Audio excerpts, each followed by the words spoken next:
안녕하세요. 배재대학교 정신건강론 특강을 맡은 대전열린가족상담센터 소장 김순남입니다. 만나서 반갑습니다.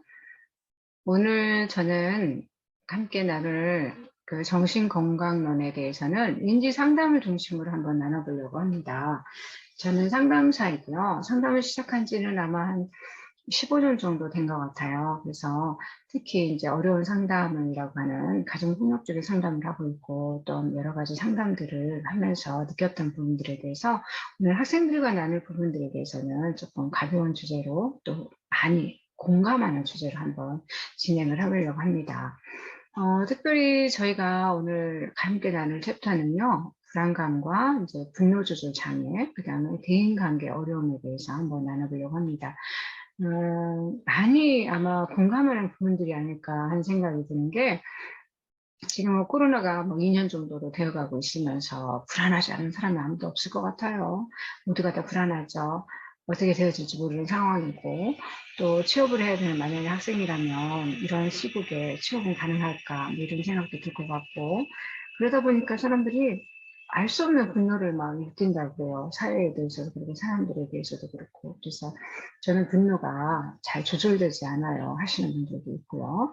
또, 새로운 사람들을 만날 때마다 이 사람들 만나는 것이 너무 힘들고 어려워서 그냥 혼자 지내고 싶어요. 혼자가 편해요. 이런 분들이 많이 있으세요. 그러다 보니까 여기에서 한번 나눌 수 있는 계기가 있으면 좋겠다 이런 생각이 들었는데 이렇게 나누게 되었네요.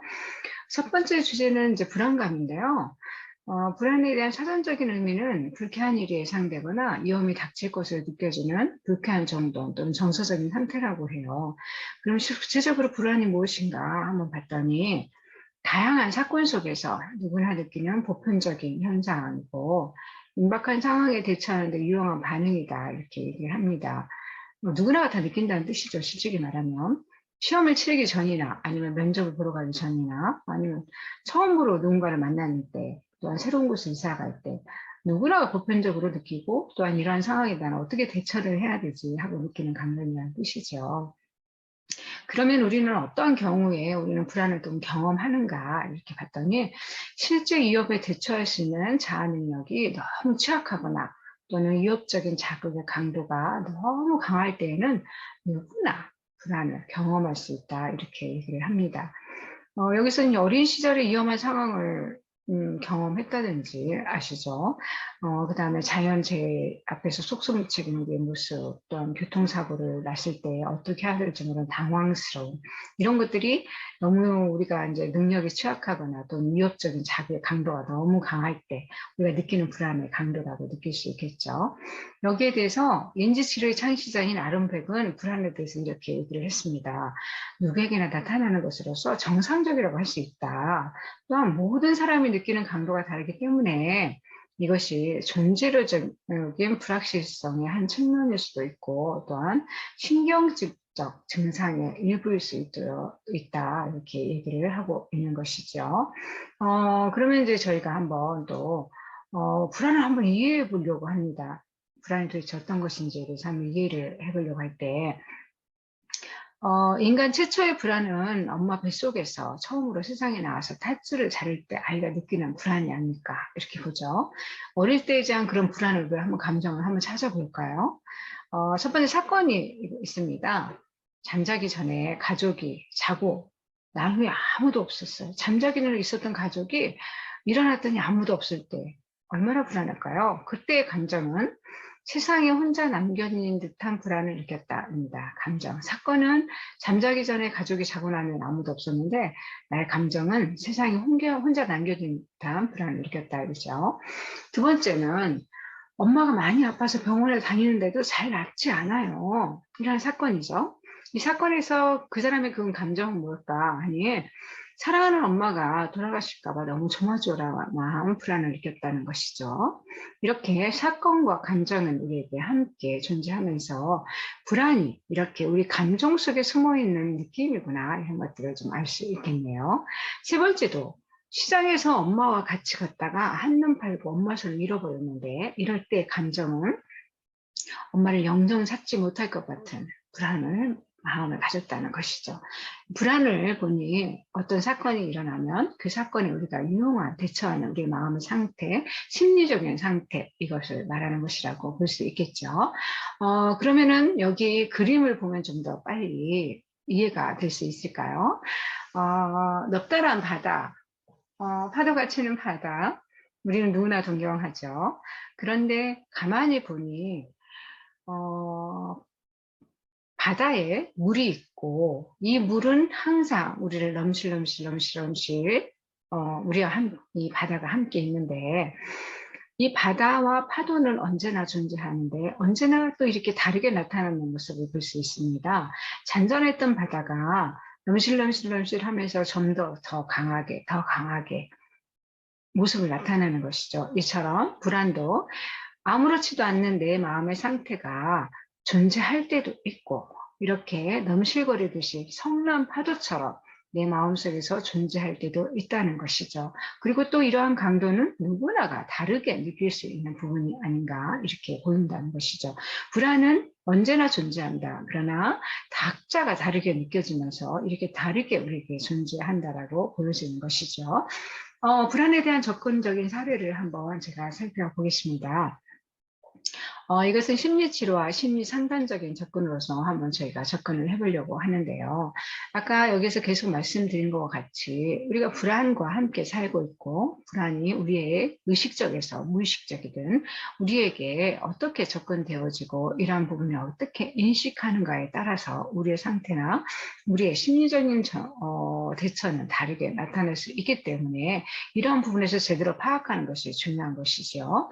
무의식적인 불안이 의식되어서 경험이 되거나 외환적인 불안 뒤에 숨어있는 무의식적인 불안을 제대로 파악하고 이해하게 되면 자신의 근거 없는 아까 말씀드린 신경적 불안이 경감되고 좀 자유로워진다라고 보게 되는 것이죠. 존재론적인 불안은 아까 말씀드린 것처럼 계속 우리에게 함께 하고 있다는 것입니다. 그러나 우리의 감정의 상태에서 다르게 느껴지는 불안은 이렇게 신경질적 불안은 우리가 외현적인 불안도에 숨어있는 무의식적인 불안을 제대로 파악한다는 것은 우리의 감정의 상태를 제대로 파악하고 이 감정의 상태가 갖고 있는 의미를 제대로 이해하게 되면은 이것이 근거 없는 신경질적인 불안이었구나라고 느낄 때에 이 불안이 감감이 되고 우리는 이로부터 조금 자유로워진 삶으로 나아갈 수 있겠다 보는 것이죠. 또한 무의식적인 불안에 대해서 한번 살펴보겠습니다. 무의식적인 불안은 한 인간이 심리 역동에서 대단히 중요한 역할을 하고 있다는 것이죠. 우리가 알지 못하는 사이에 우리의 경험은 아주 위험한 상황을 대처했던 거에 우리도 모르게 대처하고 있는 부분이기 때문에 무의식적인 불안은 나의 역동에서 굉장히 중요한 역할을 하고 있으니 이 무의식적인 불안에 대해서 제대로 인식하고 통찰하는 것이 매우 중요하다는 것입니다. 여기에서 인식과 통찰이 아주 중요한 단어인데요.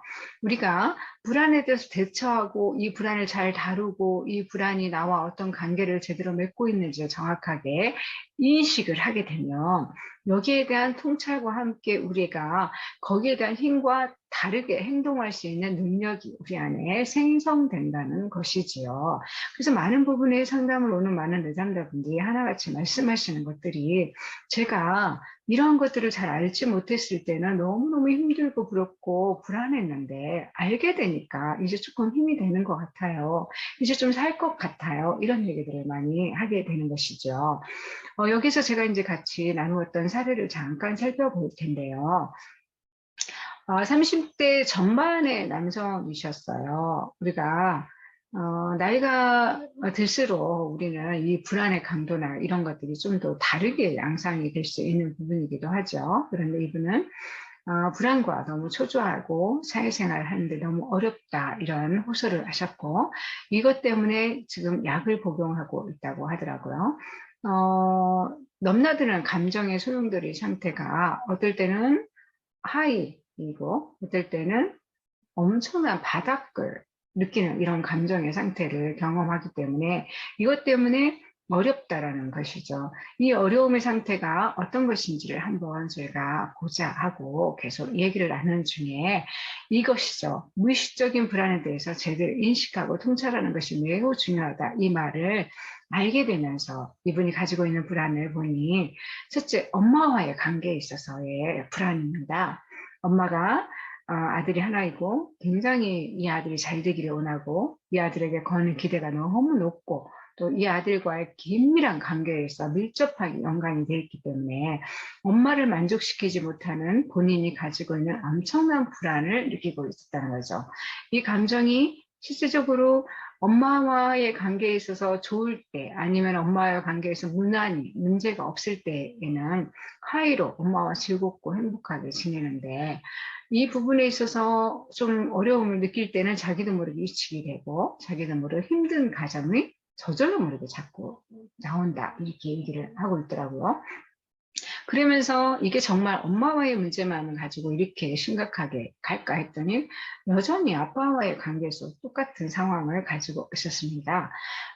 아빠는 자기가 넘을 수 없는 어떤 산처럼 느껴지고 또 아빠는 자기와 엄마를 향해서 성실하거나 잘 살아가지 못하는 모습에서 강한 거부감과 부정적인 대응을 하고 싶은데 부정적인 대응을 할 수 없는 자신의 무력감을 감추기 위해서 오히려 이에 대한 반항하는 행동으로 이어지면서 완전히 밑에 있는 어떤 자신이 힘이 없는 무력한 상태를 보여주고 있다는 것이죠. 그러면서 현재 느끼는 불안의 감정이 어느 때에 내가 위로 가고 어느 때 밑으로 갈지에 대해서 정말 모르겠다. 자기도 이게 이제 감정이 컨트롤이 안 돼서 어렵다라고 하면서 이 감정의 소용돌이 앞에서 자기는 너무 무력한 인간인 것에 대해서 너무 힘들다 이렇게 얘기를 했던 것이죠.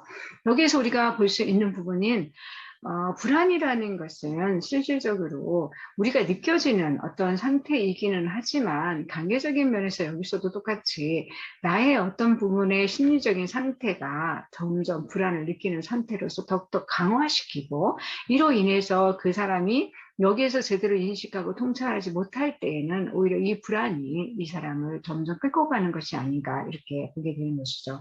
그래서 이 부분에 대해서 충분히 이해하고 우리가 어떤 사람의 기대에 부응하거나 또 어떤 사람에 대해서 할 수 없다라는 어떤 것들을 실질적으로 인정하고 한계를 알 때에 우리는 그것으로부터 좀 더 자유롭고 경감되어진 것들을 볼 수 있는 것이죠. 이렇게 불안에 대해서 저희가 살펴보았는데 다양하고 여러 가지 많은 사람과 함께 많은 부분들이 있기 때문에 한 가지 이렇게 얘기할 수 있는 부분들은 잘 아닙니다. 그래도 조금이라도 저희가 도움이 됐다면은 이 불안을 우리가 좀 더 다르게 볼 수 있는 힘이 생기지 않을까 이렇게 보게 되네요. 그 다음에 이제 저희가 봐야 될 부분은 분노 조절 장애인데요. 일명 감정 다루기입니다. 감정을 다룬다라는 말은 참 어렵긴 하지만 분노라는 말은 분개해서 몹시 성을 내거나 또 그렇게 성을 낸다는 뜻이죠. 또한 분노 조절 장애라는 말은 분노를 참거나 조절하는데 어려움을 겪으면서 과도한 분노의 표현으로서 정신적인, 신체적인, 물리적인 측면의 다양한 영역에서 실질적인 피해를 경험하는 것을 말합니다. 그래서 계속 참다가 너무너무 욱해서 나는 그런 행동을 하게 됐다. 아니면 참을 수 없어서 나는 그런 행동을 하게 되었다라고 하는 분들을 많이 보게 됩니다. 그러면은 사람들은 얘기해요. 분노라는 것은 조절될 수 있는 것인가, 그리고 또 조절하는 것인가라고 얘기를 하는데 실질적으로 그렇게 조절을 할 수 있는 것이라면 꼭지를 틀어서 1단, 2단, 3단, 4단 이렇게 할 수 있으면 좋을 텐데 왜 그게 안 될까? 이렇게 생각이 들기도 하겠죠. 첫 번째 그러면 이 분노라는 것은 도대체 어디에서 오는지를 한번 우리가 살펴볼 필요가 있을 것 같아요. 분노라는 감정은 우리가 심리적인 화를 표현하는 상태로 볼 때에 화가 난다는 것이죠. 그러면 이 화가 나는 것들이 이거에 대해서 화를 표출하면 되는데 이 화가 실질적으로 어떻게 우리에게 지금 있는지를 알지 못하기 때문에 점수로 한번 환산을 해보자 하고 얘기를 하니 1에서 10까지 50대 얘기를 1에서 10까지가 있는데 지금 당신이 화가 나는 상태에 몇 점을 주겠어요? 얘기를 하면 어떤 때는 저는 5점 정도 나오는 것 같아요. 얘기를 하기도 하고, 어떨 때는 저는 지금 너무너무 화가 나서 10점 하고도 넘어가는 것 같아요. 이렇게 얘기를 하기도 합니다.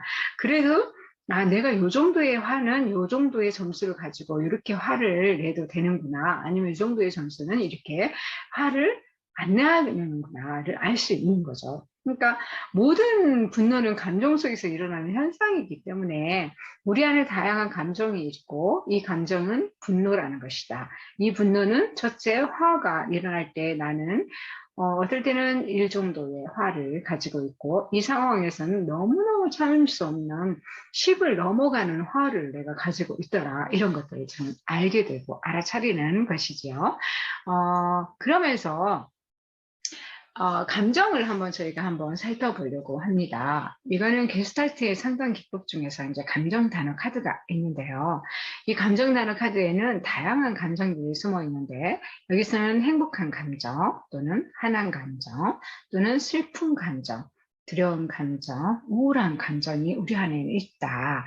그러니 이러한 감정들 속에 있는 우리의 감정을 알고 찾아내고 이거를 인식할 때에 우리는 표현할 수 있고 또한 인지함으로써 이 감정의 느낌을 우리는 다양하게 알릴 수도 있고 나를 알아주는 역할을 하게 된다라고 하는 것이죠.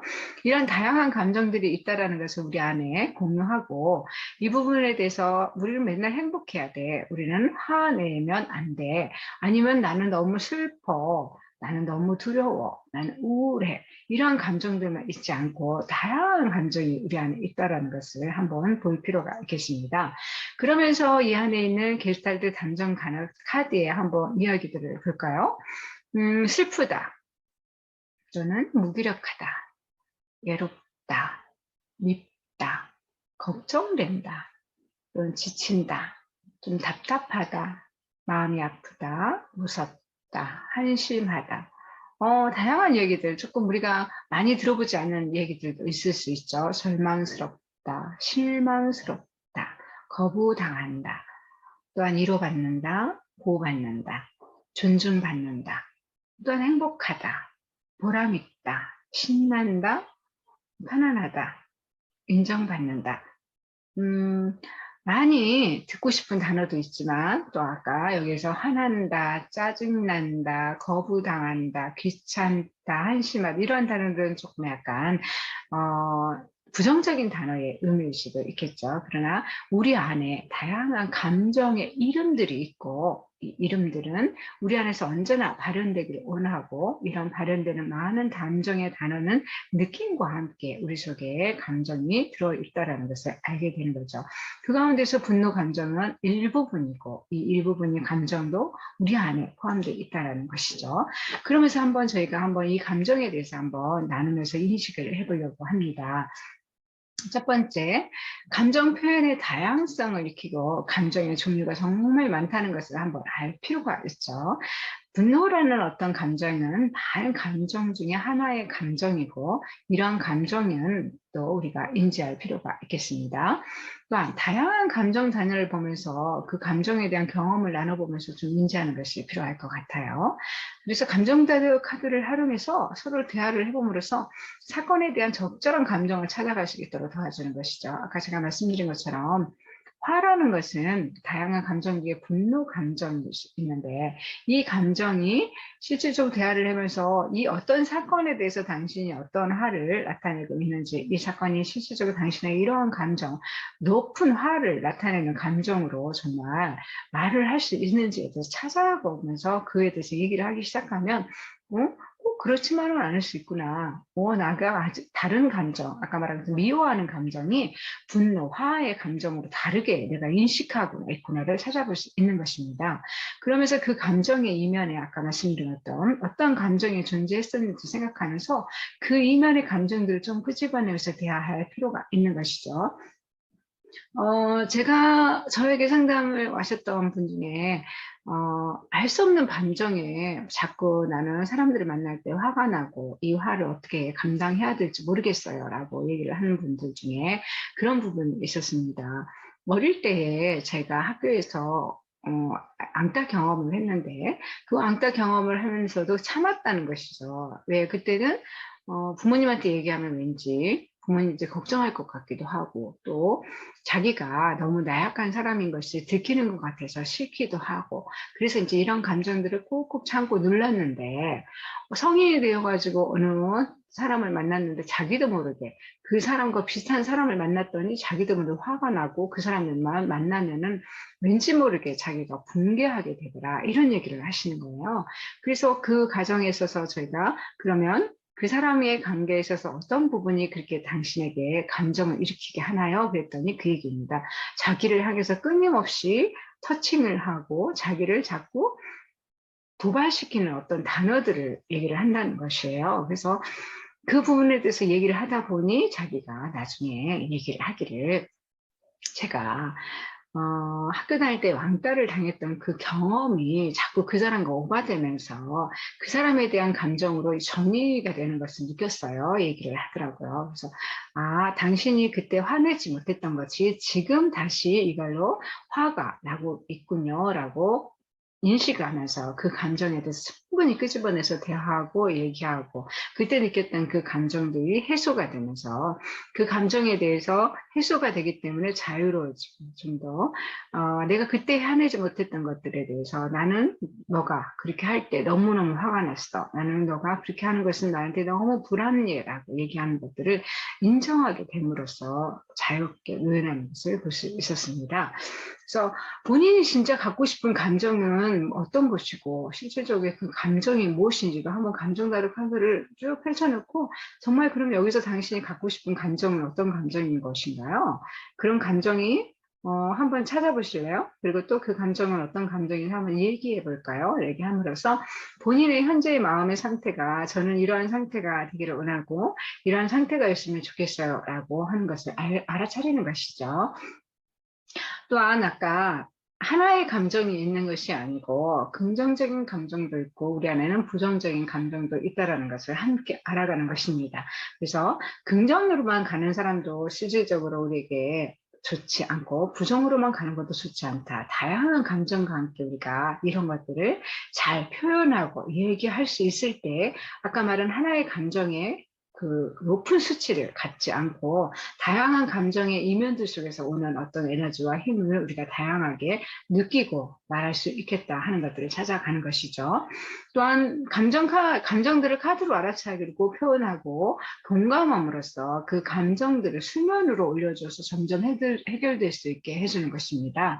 우리의 감정들이 밑에 착 가라앉아서 알 수 없고 표현할 수 없을 때는 우리가 이 감정의 소용돌이에서 우리를 삼켜버리는 듯한 어려움을 겪는다는 것이죠. 그래서 아까 말씀드린 것처럼 나는 분노가 조절되지 않아요 라는 이상한 단어들을 사실은 하게 되는 것이죠. 분노는 조절하는 것은 사실 아니고, 그런 감정의 표현들을 자유롭게 우리가 표현할 수 있도록 도와주는 어떤 역할을 해야 되는데, 그 감정만 있지 않고 다양한 감정들이 있으니 그 감정을 이렇게 표현해 보는 것은 어떨까요? 또한 이런 감정을 이렇게 우리가 알고 그런 감정들을 한번 우리가 스스로 한번 느껴보는 건 어떨까요? 라는 것이죠. 그렇게 함으로써 표현할 수 있는 힘과 함께 이 감정들이 수면으로 올라올 때 점점 해결될 수 있는 것들을 볼 수 있습니다.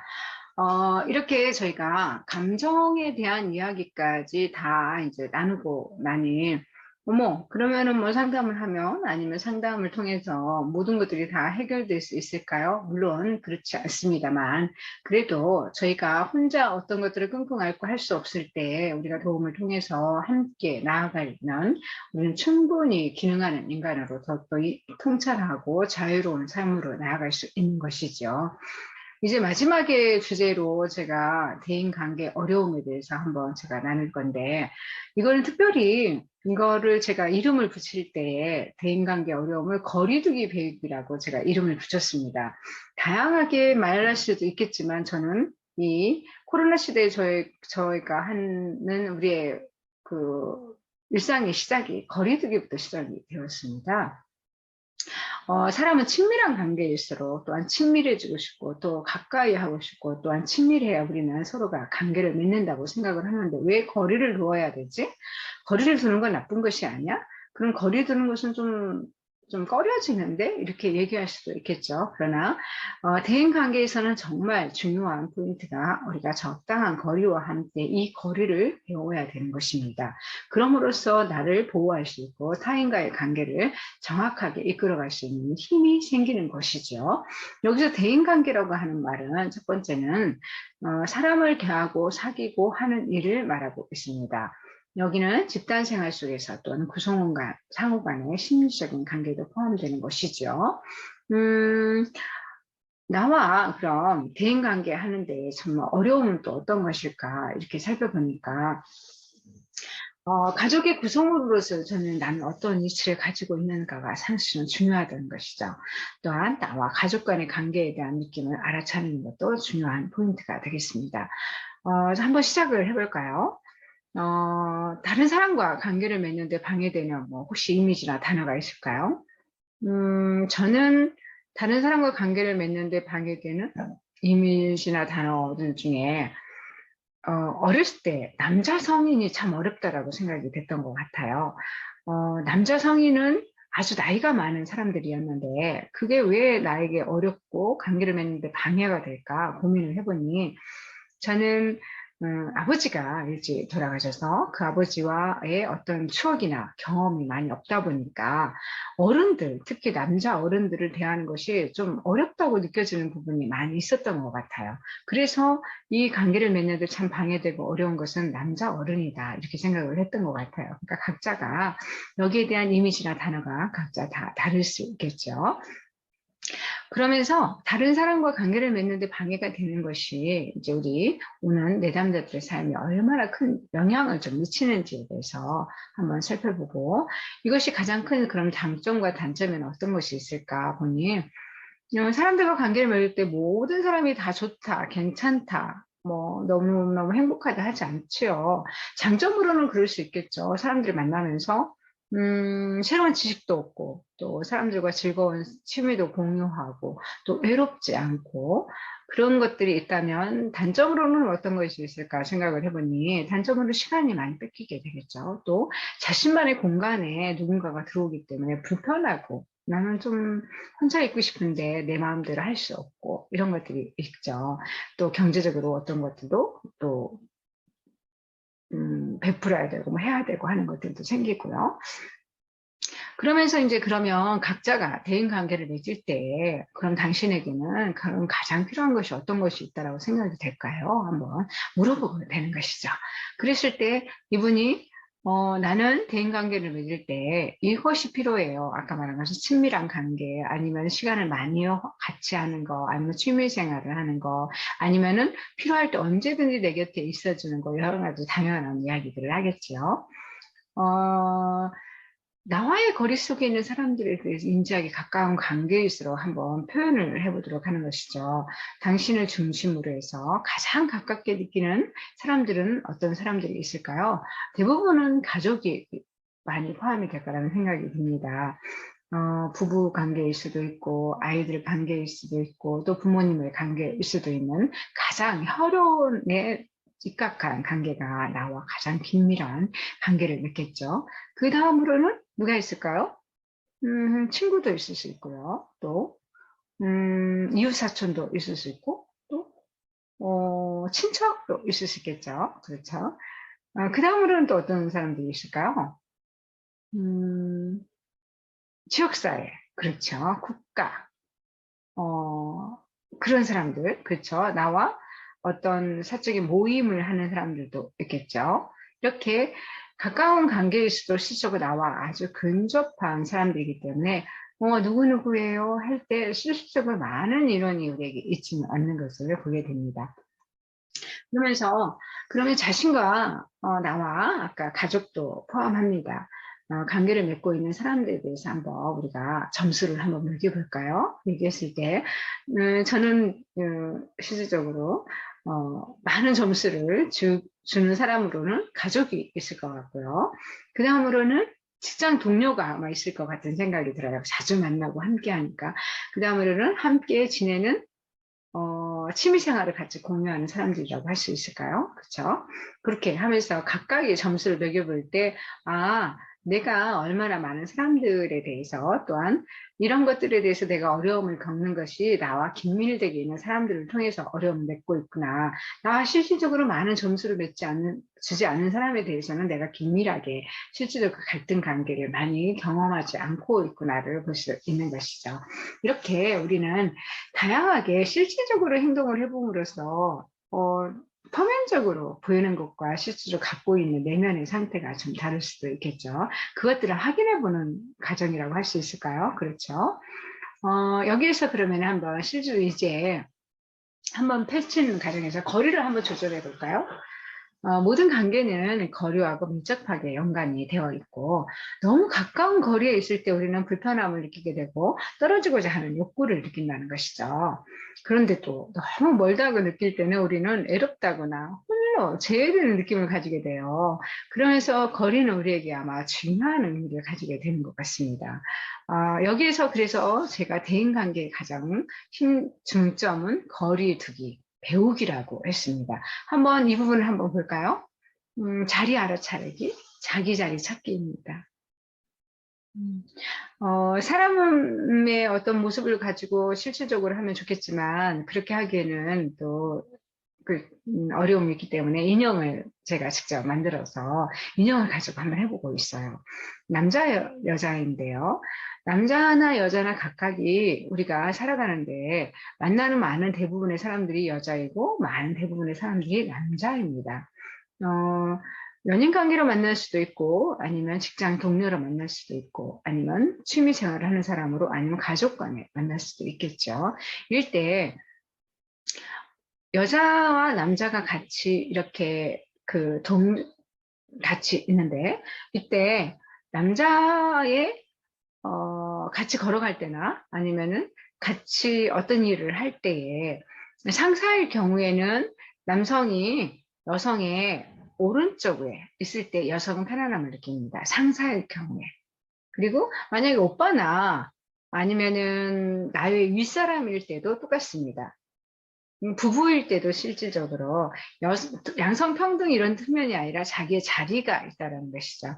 그래서 여성이 내가 이 사람에게 도움을 받고 아니면은 이 사람이 나에게 어떤 도움이 되는 사람이라고 느꼈을 때 그럴 때 남성의 자리나 위치는 나의 오른쪽 편에 있을 때 내가 훨씬 더 많은 도움이 되고 내가 안정감을 느낀다는 뜻이죠. 그런데 남성도 마찬가지입니다. 상사나 아니면 어머니나 아니면은 실질적으로 나보다 더 높은 지위에 있거나 아니면은 나에게 도움을 주는 어떤 사람이라면 나의 오른쪽에 들 때의 안정감과 편안함을 느낀다는 것이죠. 이게 자기 자리입니다. 자기 자리 찾기죠. 그럼 어떤 근거로 이런 얘기를 하신다면 저는 상담의 많은 기법 중에서 상담은 한 가지만 있는 것이 아니고 여러 가지 기법 중에서 이제 가족교육이라는 기법을 가지고 공부를 하고 또 상담을 하다 보니 실질적으로 어떤 때에 어느 곳에 있을 때 편안하고 좀 자리에 안정감을 느끼면서 괜찮은가요? 라고 해보면 이게 느낌적으로 감정적으로 본인이 저절로 알고 그 자리를 찾아간다는 것이죠. 여기는 좀 불편한데요. 이 자리는 내 자리가 아닌 것 같아요. 여기에 있을 때는 왠지 마음이 좀 편하지가 않아요. 이런 얘기들을 하는 것이죠. 그래서 같이 일을 할 때나 이럴 때 자기 자리 찾고 자기 자리를 알아차리고 그 가운데 머무는 것이 훨씬 안정되게 편안하게 일들을 할 수 있는 과정이라는 것이죠. 이것들이 좀 인지하는 데 도움이 됐으면 좋겠고요. 그 다음으로는 거리 감각 알아차립니다. 거리 유지하기. 아까는 자리 알아차리기였다면 이제는 거리 감각 알아차리기, 거리 유지하기죠. 첫 번째 사진에서는 남자일 수도 있고 여자일 수도 있고 중요한 건 아닙니다. 그러나 여기에서는 실질적으로 남성, 여성이 저희가 많이 차지하기 때문에 이렇게 제가 표현을 한 건데 긴밀한 관계에 있어서 긴밀하게 서로 쳐다보고 있는 관계에서 우리가 부부도 그렇고 아이들과의 관계도 그렇고 특히 직장에서도 그렇고 긴밀하게 막 앞에만 쭉 쳐다보고 그 사람 내가 주시하고 있어. 너만 보고 있어. 나는 너하고 아주 긴밀한 관계를 맺고 싶어 할 때는 이렇게 긴밀한 관계로 나는 가깝다라는 걸 인지하고 싶죠. 그러나 모든 관계에 있어서는 긴밀한 관계는 짧게 적당한 거리가 유지할 때 우리는 안정감과 함께 이 사람과 오래도록 시간을 함께 할 수 있는 어떤 사이가 된다는 것이죠. 그래서 인간의 거리가 좀 편안하게 느낄 때는 거의 한 2m 정도 이렇게 느낀다고 해요. 그래서 부부 간에도 마찬가지고 자녀 간에 가도 엄마가 모든 것을 알고 싶고 모든 것을 알아야 되고 항상 그 아이에게 초점이 맞춰져 있고 어디를 가면 어디 간다고 보고하고 어디 갔다 왔는지 다 알고 싶고 할 때는 답답함을 느끼는 거죠. 그리고 왜 모든 것을 다 알고 싶어 하고 뛰쳐나가고 싶고 도망치고 싶다라는 거죠. 그런데 또 너무 멀리 떨어져서 관심도 없고 뭘 했는지도 알지도 않고 알려고도 하지도 않고 너가 어떤 사람인지에 대해서 궁금해하지도 않고 했을 때 우리는 그 사람과 전혀 관계 맺는 느낌을 갖지 못하고 또 그 사람으로부터 소외되는 느낌을 가지면서 화를 내게 되는 거죠. 왜 나에 대해서 이렇게 관심이 없어? 내가 어떤 것을 하든지 왜 나에게 아무런 대꾸도 하지 않아? 그러면서. 그래서 적당한 거리라는 뜻은 제가 하는 얘기가 그 사람과 좀 불편해. 그 사람이 좀 나에게 너무 간섭을 하는 것 같아. 그러면은 전화를 2번을 했다면 이제 1번 정도로 하고 아니면은 3번 만났다면 2번 정도를 만나고 1번은 좀 덜 만나고 또 그 사람에게 너무 의존하고 있다라고 느낀다면 내가 그 사람을 더 의존하지 않으라고 혼자 할 수 있는 일을 찾아서 혼자 해보고 뭐 이런 것들을 통해서 거리 감각을 좀 알아차리고 거리를 유지하는 것이 자신을 보호하면서 관계를 유지하는 데 굉장한 도움을 준다 이렇게 볼 수 있겠습니다. 또 이거는 상하 좌우 위아래에 따라 다르겠습니다. 이 관계도 중요한데요. 상하 좌우 위아래라는 것은 이거죠. 음, 나를 이끌어주는, 나를 안내해주는 상대방이 내 앞에 있을 때 나는 또한 안정감을 느끼는 것이죠. 그리고 그것이 여기에서는 이제 좀 다른 의미이기도 하지만 이럴 수 있습니다. 상하 좌우 위아래에 따라 다른 것은 특별히 결혼 생활 중에서 실질적으로 어려움을 겪는 많은 내담자분들에서 아내가 남편이 당신은 나의 앞에서 끌어주세요. 저는 당신을 따라갈 거예요. 당신이 나의 모든 것을 이끌어 주세요 하고 그분에게 앞에 자리를 말을 할 때 그분은 처음에는 네, 그래, 알겠어. 나는 모든 것을 끌어줄게 라고 하지만 그건 실질적으로 저희가 어릴 때 부모에게 요청하는 것 같습니다. 그러면서 우리 아버지처럼 나를 당신이 끌어주고 우리 아버지처럼 나를 보호해주고 나의 모든 것들을 충족하게 만족시켜주면 좋겠어요. 이 얘기일 수 있겠죠. 그러다 보니 이 남성은 아니 나는 당신에게 아버지가 아니고 남편이기 때문에 그 일을 해줄 수가 없어 라고 하면서 갈등 관계를 유발하는 것을 볼 수 있습니다. 똑같은 상황인 거죠. 남성이 아내에게 나는 당신이 나를 잘 보호해주고 이끌어주고 나를 엄마처럼 사랑해주고 따뜻하게 위로해주고 나에게 모든 것을 충족해주는 엄마와 같은 따뜻한 여성이 되어줬으면 좋겠어 라고 했을 때 그 여성도 왜 내가 당신의 엄마의 역할을 하는 것에 대해서 불만을 품고 나는 당신의 아내이지 엄마가 아니야 라고 하는 것들을 보게 됩니다. 그래서 이 관계가 무엇을 말하는지를 알게 되면 저희가 여기에 대해서 그분들이 다르게 행동할 수 있는 힘을 갖게 된다는 것이죠. 등 뒤로 두고 있는 것도 마찬가지입니다. 우리는 그렇지 않아요. 우리는 서로 얘기하고 잘 있고 괜찮아요 하는데 느낌에서, 감정에서 실질적으로 일어나는 관계들을 많이 보게 됩니다.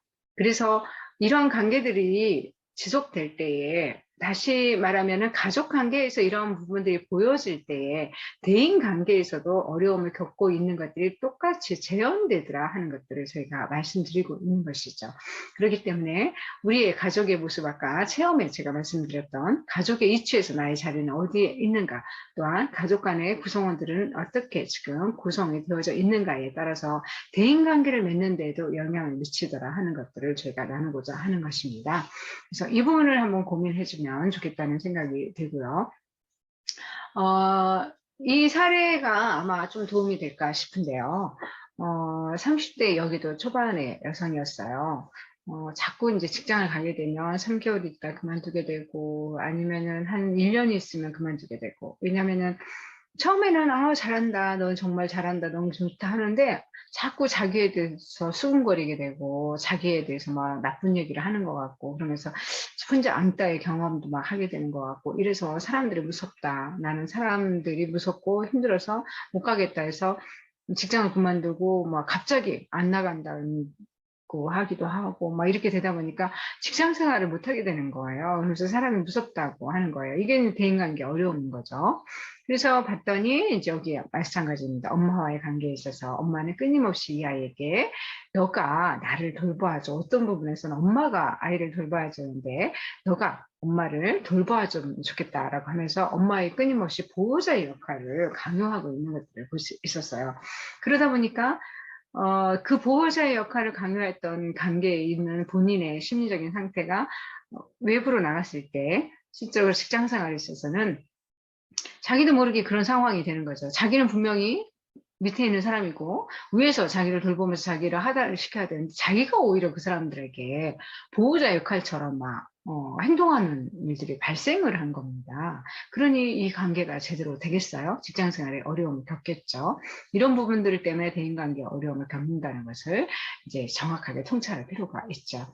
물론 이제 아빠와의 관계도 쉽지 않고 어려움을 겪고 있었습니다. 그런데 신기하게 남자친구의 관계는 괜찮았어요. 그게 대인관계에 있어서 아까 말씀하신 것처럼 평균화됐을 때는 괜찮은데 어떤 상사와의 관계, 그다음에 밑에 사람과의 관계는 이렇게 밀접하게 원가족과의 관계에 있어서의 것들이 직장에 가서도 재현되더라. 그러면서 갈등을 빚게 되고 어려움을 겪는 모습이 보이더라. 이 얘기입니다.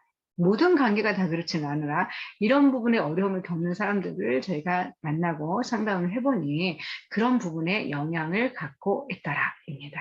그래서 오늘 인제 새로운 직장과 일 관계를 저희가 이 부분에 도움을 주면서 가족을 한번 그러면 표현해 볼래요? "가족은 지금 당신과 어떤 관계를 맺고 있는지 한번 표현해 볼래요?" 이라고 저희가 요청을 하면 이렇게 다양하게 표현을 하는 것을 볼 수 있습니다.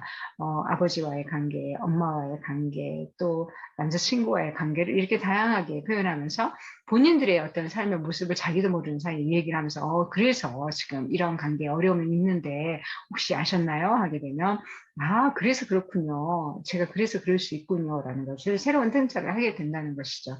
그런 부분에서 지금 이제 상담적인 접근에서 저희가 말씀을 드리기 때문에 일반적인 꼭 그렇지 않을 수도 있는데 '왜 그렇게 얘기를 하지?' 할 수도 있지만 그런 부분에 대해서는 다른 시간에 또한 아마 경험을 해 보면 좋겠고 저는 상담을 통해서 오늘 다양한 사례들을 가지고 아마 제가 보게 됐습니다. 첫 번째로 제가 말씀드린 것처럼 불안에 대해서 봤고 그다음에 두 번째는 분노 조절에 대해서 봤고 또한 대인관계의 어려움에 대해서 봤습니다. 그것이 사람들이 겪는 여러 가지 일 중에서 그 보편적인 어떤 어려움 중에 상담적인 접근을 해서 좀 도움이 될 수 있는 부분을 찾아보는 과정 속에서 저희가 인지 치료를 중심으로 한 것이기 때문에 그렇게 이해를 하시면 좋을 것 같아요. 오늘 저하고 함께 나눠 주셔서 너무 감사하고요. 다른 또 어떤 그 인지 치료나 아니면 정신 건강에 필요한 어떤 부분들은 또 다음에 나눌 수 있는 계기가 있다면 다음에 나누도록 하겠습니다. 고맙습니다.